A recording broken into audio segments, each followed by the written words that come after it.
Renouveau télé la jabaro aw ni ɲɔgɔntuma ka kɛɲɛ ni aw ka wagati cogoya ye aw mana kɛ yɔrɔ yɔrɔ an bɛ bɛɛ fo ka bɛɛ lajɛlen wale ɲuman dɔn ko bɛɛ k'i bisimila Renouveau sɔgɔmada kunnafoni kɛnɛ sigira aw ye kɛnɛ min mana sigi aw ka kunnafoniyaw kun fɔlɔ bɛ fara ɲɔgɔn kan ka di aw ma Mali kɔnɔ ani Mali kɔ kan min b'a to aw ka kunnasiri o ka ban pewu.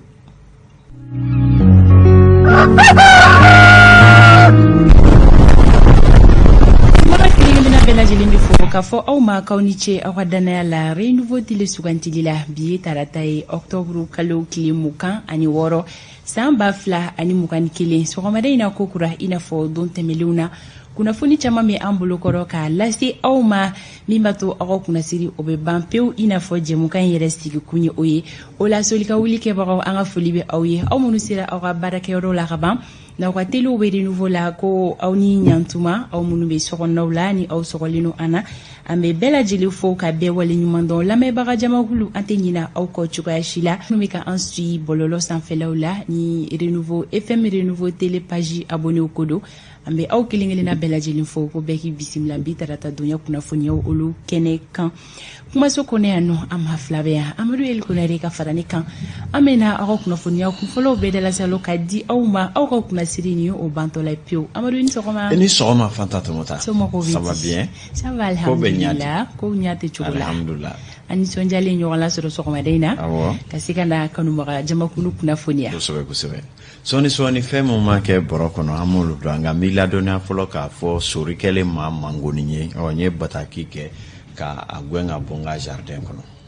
o ta ko la basi o bɛ an sɛnsɛn ka don an ka bi kunnafoniyaw bakurubaw olu kɔnɔna la Amadu fɛn bɛ tali kɛ CEDEAO ka lasigiden kɛrɛnkɛrɛnni min bɛ an ka jamana kɔnɔ yan nɔ ni o ye Amidu Boli ye ale kɔni jatera ka kɛ maa mangoni ye bi ka sababuya kɛ fɛn min kɔni bɛ tali kɛ wale sikana wale dɔw bɛ yen nɔ ko o yera ale ka kow la minnu tɛ Mali dɛmɛ cogoya si la ayiwa o kunnafoniyaw anw ni Umaru B Sidibe bɛ ɲɔgɔn lasɔrɔ sɔgɔmada in na décryptage kɛnɛ kan ale ka se ka ɲɛfɔli kɛ an ye kun min y'a to an ka jamana faamaw kɔni siga kɛ ni maa kofɔlen na ni o bɛ Amidu Boli ko fɔ CEDEAO ka lasigiden kɛrɛnkɛrɛnnen don an fɛ yan nɔ jamana kɔnɔna la kuma in fɔra kun min na anw ni baro bɛ na ɲɔgɔn lasɔrɔ a bɛ na aw kelen kelenna bɛɛ lajɛlen kunnafoniya o kɔfɛ anw ni Seku Ɲame Bacili bɛ na ɲɔgɔn lasɔrɔ ka bɔ cadre d'échange des partis politiques kɔnɔna la kun min y'a to ni politikiman ninnu t'a fɛ k'u sen don sigikafɔ la sigikafɔ min bɛ na kɛ an ka jamana kɔnɔ yan nɔ ni o bɛ Assise nationale pour la refondation ko fɔ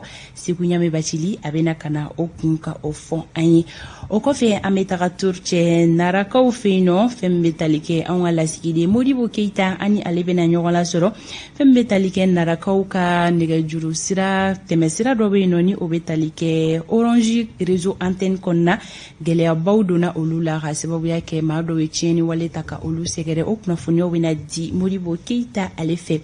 Amadu El Konare ale bɛ yan ka don kibaru lase aw ma Sori Ibrahim Diallo ale bɛ siraba sanfɛlaw la a bɛ jateminɛw la sɔɔni an bɛ ɲɔgɔn lasɔrɔ bi sɔgɔmada in na baara kɔni bɛ yen nɔ bi circulation a ɲagaminen don kosɛbɛ solika wuli tɛ o bali Sori kɔni bɛ jateminɛw na sɔɔni an bɛ ɲɔgɔn lasɔrɔ ka se ka an kunnafoniya Hawa Daɲogo bɛ se kɛnɛya tigilamɔgɔ ma fɛn bɛ tali kɛ kɛnɛya kunnafoni na o bɛ lase aw ma jɛmukan in kɔnɔna la a kun ye aw kelen kelenna ka se ka aw ka kɛnɛyaw cogoyaw jateminɛ bana ɲɛfɔli bɛ kɛ bana minnu kan a mana kɛ maa minnu na a furakɛli cɛ ɲumanw bɛ kɛ cogoya minnu na docteur kɔni bɛ bɔ ka ɲɛfɔli kɛ o la ka fara o kan anw ka don fɔli duman fila bɛ yan nɔ fo ka taa se wagati boloda cogo ma an bɛ don kunnafoniyaw kɔnɔna na sisan ni wagati boloda cogo ye.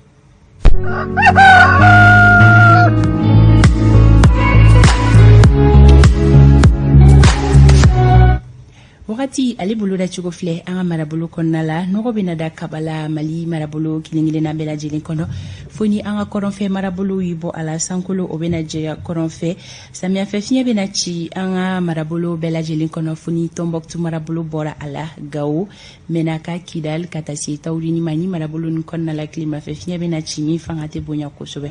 gɔngɔnbulon o bɛ na kɛ sababu ye ka gɛlɛya don Menakakaw olu ka yɔrɔjan filɛli la ka taa se Kidal ma ani Tawurini yɔrɔjan filɛli min b'a daminɛ kilomɛtiri 7 ka taa bila 9 bɔɲɔnko la n'o bɔra la Mali fantɔw fɛ gɛlɛya kɔni tɛna na don yɔrɔjan filɛliw la sanfiɲɛ ni sanji o bolodalen don bi tilela fana tɔw dunni kɔfɛ walima su in na Kayi marabolo kɔnɔna la Ɲoro Kita Nara Kulikoro Buguni Sikaso Joyila Kucala Segu san Mopti ani Banyangara ni marabolo kofalen kolu be se k'u sigi ka sanji ma kɔnɔ bi tile la fana to dunni kɔfɛ ka taa bila su kɔnɔna la o la tilega ina finteni boloda cogo olu filɛ an ka marabolo kelen-kelenna kɔnɔ fɛn bɛ taligɛ kayikaw la olu ka finteni hakɛya bi tilega ina o bɛ jɔ degere 37 la Kulikoro olu ta bɛ kɛ 36 ye finteni degere 35 o bɛna kɛ Sikaso Segukaw olu ta bɛ jɔ 38 fo ka taa se Mopti ma Tombouctou olu ta bɛ kɛ degere 39 ye finteni degere 40 o bɛna kɛ Gao bi tilega ina Kidal olu ta bɛ kɛ 37 ye Menaka olu ta bɛ jɔ 39 na Tawdenikaw olu ta bɛ kɛ degere 38 ye Bugunikaw fɛ yen nɔ bi tilega ina olu ka finteni hakɛya o bɛ kɛ degere 35 ye Kucala olu ta bɛ jɔ 36 la Kita marabolo kɔnɔna la olu fana ta bɛ kɛ 36 ye finteni degere 38 o bɛna kɛ Nyoro bi tilega ina Narakaw olu ta bɛ kɛ 39 ye Duwanzankaw fɛ yen nɔ olu ka finteni hakɛya bɛ jɔ degere 37 la San olu ta bɛ kɛ 38 ye Banyangara olu ta bɛ jɔ 37 la finteni degere 36 o bɛ kɛ Joyila bi tilega ina Bamako district kɔnɔna la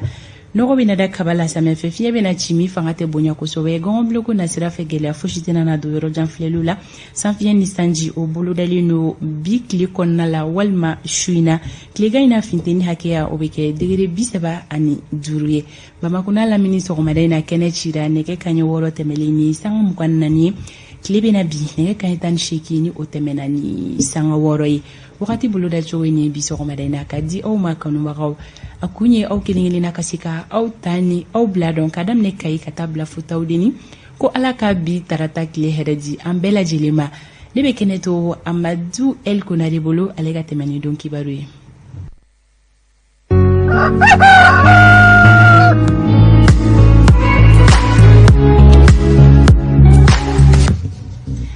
Amadu ka kanubaga jamakulu ladɔnniya k'a fɔ k'u ni Isa Kaba Sidibe tɛna na ɲɔgɔn la sɔrɔ bi sabula a bɛ ci dɔw la o la ani Umar B Sidibe bɛna ɲɔgɔn la sɔrɔ fulakɛ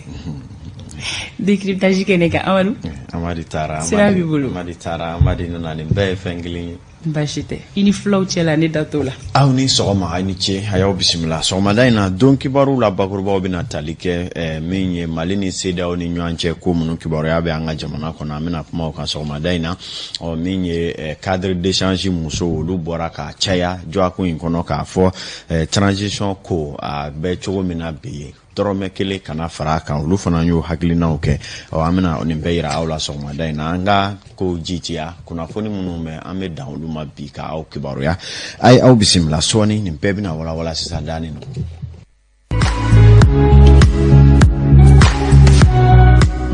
aw ni ce minnu bɛ ni aw b'a la k'an lajɛ nin waati na Mali kɔnɔ a kɔ kan saga 26 o bɛ nɛgɛ ɲɛ 7 kan Mamadu Traoré n'u ka masale ale ye kati conseil de cercle ma ɲɛma ye waati kelen bɛ di o maire ka jasemina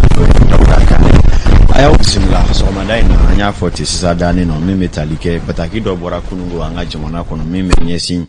CEDEAO ka lasigiden kɛrɛnkɛrɛnnen min bɛ an ka jamana kɔnɔna na yan bataki in kɔnɔ kuma Zeynɛbu Cero ale b'o ɲɛfɔ an ɲɛna Chinelo an ka jamana ni jamana wɛrɛ koɲɛw kama o y'a yira k'a fɔ nin tɛnɛndon in na ko CEDEAO ka lasigiden kɛrɛnkɛrɛnnen min bɛ Mali la yan nɔ ni o ye Hamidu Boli ye ko ale gɛnna ka bɔ yan ka tɛmɛ ni a ka baaraw waliyabaliya ɲuman ye nin waliya min filɛ nin ye o kɛra ONU ka cidenw na tile 2 taama kɛlen kɔfɛ ale ni kangaridakan caman kɛlen kɔfɛ ka tɛmɛ ni nin ma kofɔlen ye a ɲɛmaw yɔrɔ wa a yirala k'a fɔ ko tile 3 de bɛ a bolo walasa ka se ka taa ka bɔ an ka jamana kɔnɔ i n'a fɔ nin gafe in b'a fɔ cogo min na kunnafoni gafe in kɔnɔna na minisiri min ɲɛsinnen don an ka jamana ni jamana wɛrɛ cɛ koɲɛw kama o y'a yira k'a fɔ ko an ka jamana ɲɛmaw labɛnnen don ka tɛmɛ ni sigikafɔ ye u ni CEDEAO ni ɲɔgɔn cɛ walasa ka se ka furancɛ fanga taabolo ɲuman sinsin ale ni ka dɔ fara u ka wulikajɔw kan u ni jamana wɛrɛw ni ɲɔgɔn cɛ bɛn ɲɔgɔn dafa bonya ale ni tilennenya kɔnɔna na hakilina jiginna Hamidu Boli bɛ CEDEAO ka nin ciden kɛrɛnkɛrɛnnenya in na an ka jamana kɔnɔ kabini juillet kalo san 2019 Tabarikala Zeynɛbu Cero ka ɲɛfɔliw ye nin ye an ka k'a dɔ rédaction cakɛlaw ye wulikajɔ kɛ ka se ka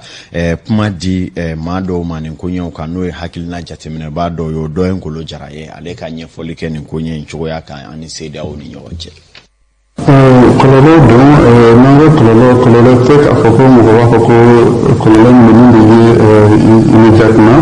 nous wala mini chalata wala mini de diplomatie coloniale di aywa ni la sigidi dimba aw fe jamana ka la sigidi dimba aw fe ube tondo ka la organisation ka la sigidi dimba ba aw fe sharao de bani ko nche boni la sigidi dimba sharao soso ni amata shara sara fe la dilikan kan ka dama folo avec jamana ni kono ni la dilikan ma do wala akaka o fe o jamana bi se ka fo ko ya fa kelo no de personne non grata ya fa kala ima e bi se kata no ko ta ra ka fo kani organisation ka je wa farale je faralente o se ka do la den kana ni se ka mi ma shara o batu ka fara la kana ko gele kan ama fo fo no ko crise diplomatique lu fene be alors am yoro na bi situation tangele lu alors mali re mara bo ba do na fo je be ba do ka fo ko fin organisation internationale des femmes ni organisation régionale de l'Union africaine ni organisation bafla lu bes gili do ka seda o kono lu ko ni seda o ye mali ko ta ka kechuga ni ha donc lu bela de ni betugo ko donc wala ni na na ye ni ya fabriqué atila représentant spécialement o ye na dura wala ko ni de diplomatie charia soso ni de diplomatie action soso donc avec dans ni kangarbe da tigi folo alors na masiriko alors donc là avec mana be se ka ya fama kakata sinon mali fene ka intelligence diplomatique que tu peux donc fene be se ka mali marabo pousser au ka organisation non ka bla ou ka gela sera fait pour que organisation avec organisation ka utiliser mo ref ka ke o jugu o le ka organisation ni ka maîtriser ka organisation ni que hereye ou kan donc intelligence diplomatique lebe tabarkala ni ngo nyere kanana mali ministry mi nyeshine ndo mali ni jamana wore ko nyoma ne o Abdoulaye Diop ye ale yere ye nyefolike ka do konunu chugo ya ka halni ya sura ben nasara kana ngansigi ma jo afe persona non grata c'est pas autre chose qu'une personne qui n'est pas désirable sur le territoire national. Conformément à la pratique diplomatique, ce terme existe parce que quand les diplomates viennent dans nos pays, on leur donne l'agrément. Ça veut dire que le gouvernement donne son accord pour qu'ils puissent exercer. Et quand en cours de mission, on estime que les conditions ne sont pas réunies et que la personne on ne souhaite pas qu'elle reste sur notre territoire pour continuer à exercer son activité. Donc cette mesure est prise et notifiée à l'intéressé et à son institution conformément à la pratique diplomatique. Le diplomate de la CEDEAO, Hamidou Bouli, le président de la CEDEAO au Mali, a été déclaré personnellement non grata. Que reproche-t-on concrètement à ce diplomate-là? Les diplomates ont une obligation de réserve, ont une obligation d'impartialité et ne doivent pas s'ingérer dans les affaires du pays. Naturellement, ils doivent faire leur travail en représentant les intérêts de leur organisation. Donc, quand on arrive à ce niveau aujourd'hui, le représentant de la CEDEAO en question a reçu plusieurs mises en garde. Ces mises en garde ont été adressées à lui-même, ensuite à la commission de la CEDEAO et même à la présidence en exercice. Et malgré ces mises en garde, l'intéressé a continué à s'adonner à des activités qui sont incompatibles. Quel genre d'activité concrètement, monsieur le ministre? Je pense que l'intéressé est engagé avec des groupes, avec des individus de la société civile comme du monde politique ou même du monde de la presse qui entreprennent des activités hostiles à la transition et qui ne cadrent pas du tout avec sa mission. Et la personne en question fait autre chose qui n'est pas ce travail et en tant que pays souverain, nous estimons qu'à un certain moment, si cette personne ne comprend pas les limites de sa mission qu'elle a outrepassée, il est du devoir des autorités en place de s'assumer. Maintenant, il faut juste que cela soit clair. Ces actes sont dirigés contre un individu, une personne qui, de notre point de vue, exerce des activités qui ne sont pas compatibles avec sa mission. Avec la CEDEAO, nous souhaitons continuer les relations de bonne coopération, les relations de solidarité avec la conférence des chefs d'État, les différentes instances de la CEDEAO et la CEDEAO en tant qu'organisation. Nous demandons juste à la CEDEAO de désigner une autre personne qui a conscience des limites de son mandat et nous serons disposés à travailler avec cette personne pour faire avancer l'agenda de notre organisation. Et le Hamidou Bouli, il a son 12 heures pour quitter le territoire malien, pas une minute de plus? Conformément au communiqué, il est absolument très clair. Et nous espérons qu'il puisse quitter dans des conditions de dignité, mais nous souhaitons qu'à l'issue de ce délai, il ne puisse plus être présent sur notre territoire. Tabarikala menye Abdoulaye Diop Mali ministre menye shinendo Mali ani jamana wera ko nyaw nyana boli male ka nyefolu tumbe talike nina o ni obora e femi me nye sifana anya fo anga kiboro ya ukono banki munumbe ni oye sina befu ye uluko ni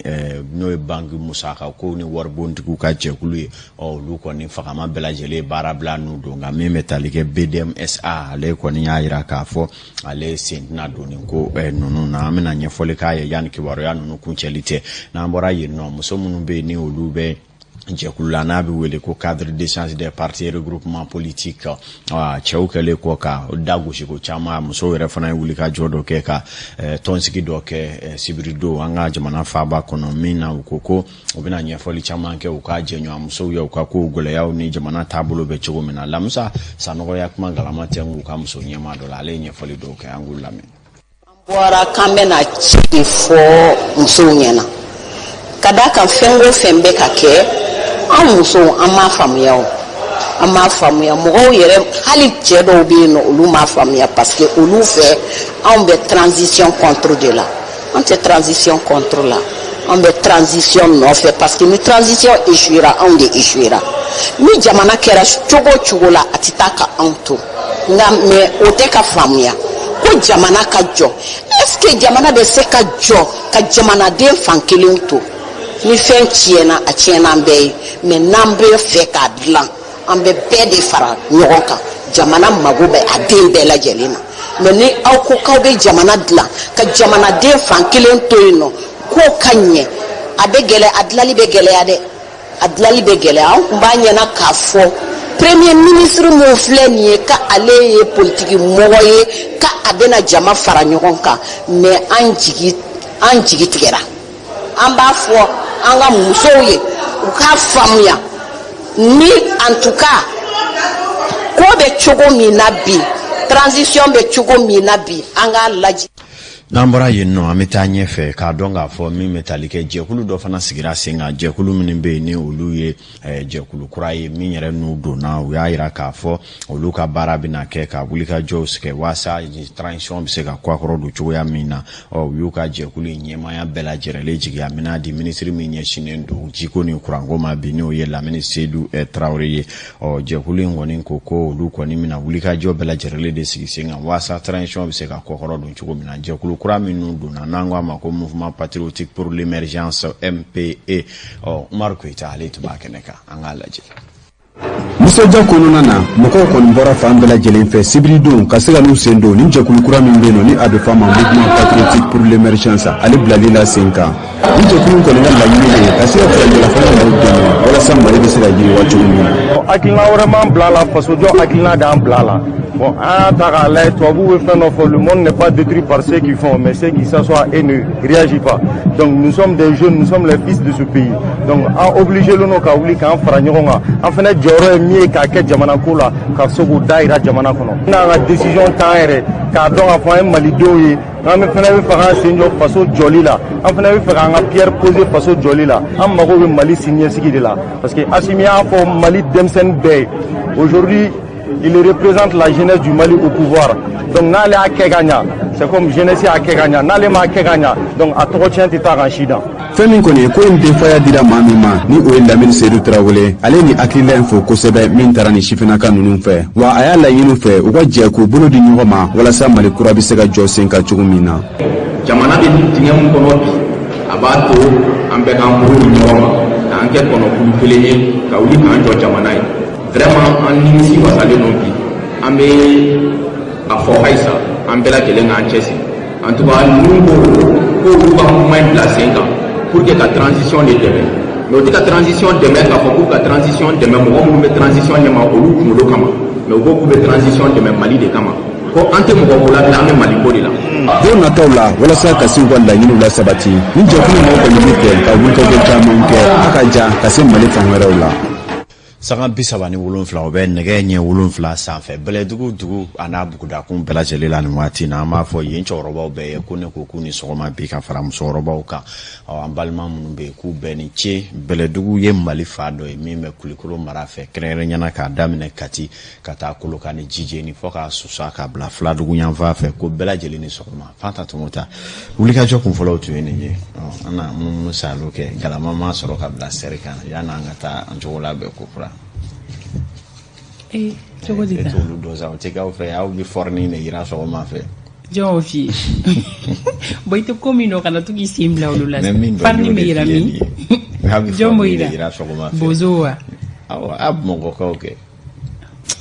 farni cogo jumɛn la ba i b'a dɔn min don furufuru wa farni furufuru a b'o fɛ de a t'o fɛ o a bɛ forni de yira ka jɛgɛ ni fɛn ninnu k'a la y'a ye furudimi baw la ne kuma bɛɛ aw man kɛnɛ an bɛ taga ɲɛfɛ kunnafoni tɔ caman bɛɛ tɛ se ka kɛ kuma ye Sori Ibrahim Diallo ni Sori ka labɛnw sabatira an bɛna ɲɔgɔn lasɔrɔ sisan anw ka nɛgɛ kɛrɛfɛtigiw ka yamaruya kɔnɔna la Vincent Togo ka taa se Fuseni Dawu ma olu bɛna wele bila Sori ma an bɛna ɲɔgɔn lasɔrɔ tan ni ka segin kibaruyaw kɔnɔna la